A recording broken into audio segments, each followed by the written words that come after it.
Hello everyone, and welcome back to our channel. Today we were journeying back in time to the heart of the mighty Aztec Empire to meet one of history's most fascinating and tragic figures, Montezuma II.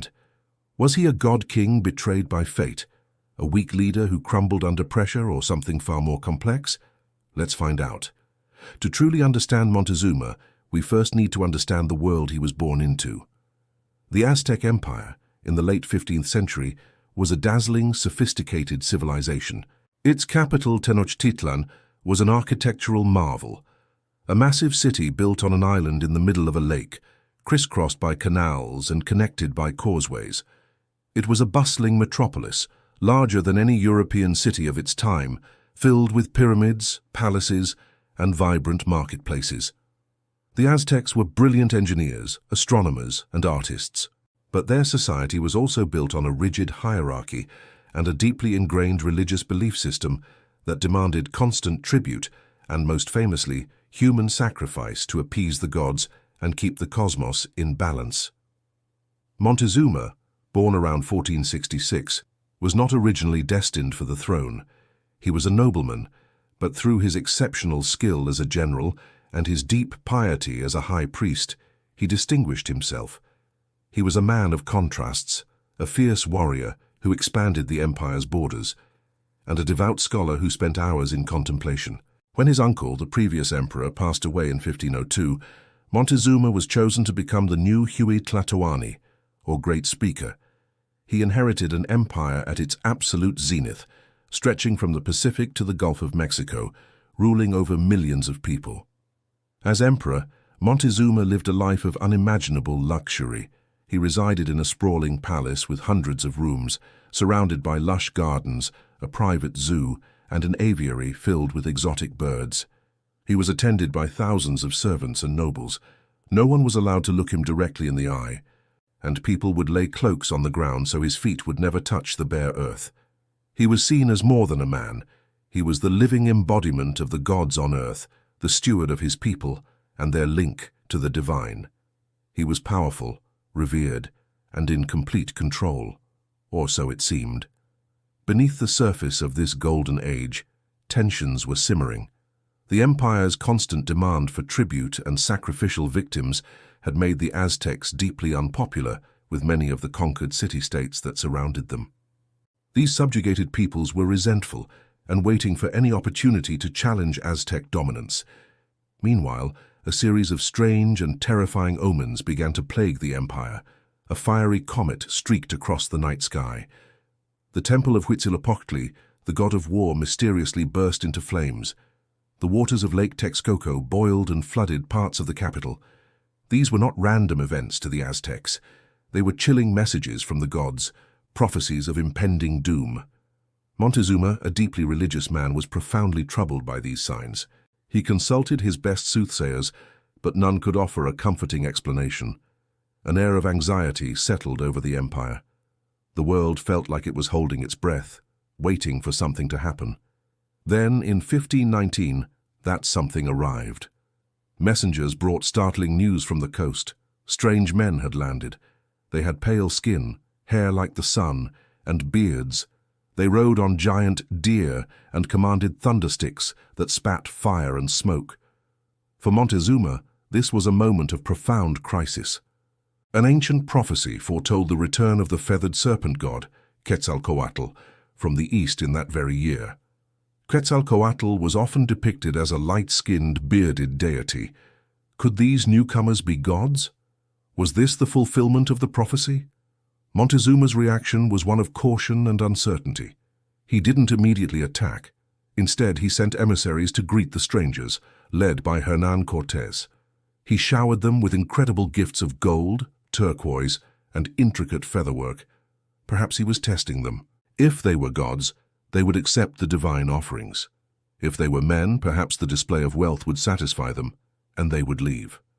But for Cortés and his small band of conquistadors, these gifts had the opposite effect. They weren't a warning. They were an invitation. The sight of so much gold only inflamed their greed and strengthened their resolve to march inland and claim this vast wealth for themselves and for Spain. Cortés was a master manipulator. On his march to Tenochtitlan, he cleverly exploited the resentment of the local tribes. Like the Tlaxcalans, who were bitter enemies of the Aztecs, he forged powerful alliances, promising them liberation from Aztec rule. By the time he reached the gates of the capital, his small Spanish force had been swelled by thousands of indigenous warriors, all eager to see the Aztec Empire fall. When Cortés finally arrived at Tenochtitlan in November 1519, Montezuma made a fateful decision. Instead of meeting him with an army, he welcomed him into the city as an honored guest. Can you imagine the scene? These two worlds colliding. The Spanish were awestruck by the magnificent city, the Venice of the New World. For a few days, a tense peace held. Montezuma showed Cortés the city, the temples, the markets, but Cortés knew his position was precarious. He was in the heart of a powerful empire, vastly outnumbered. So, he made a bold move.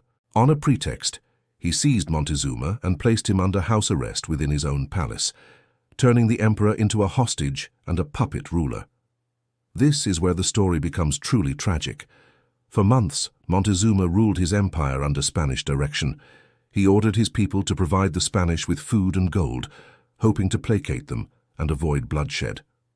But his authority was crumbling.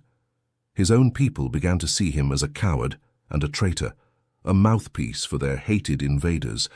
The tension in the city was a powder keg waiting for a spark. That spark came when Cortés had to leave the city to deal with a rival Spanish force. He left his hot-headed lieutenant, Pedro de Alvarado, in charge.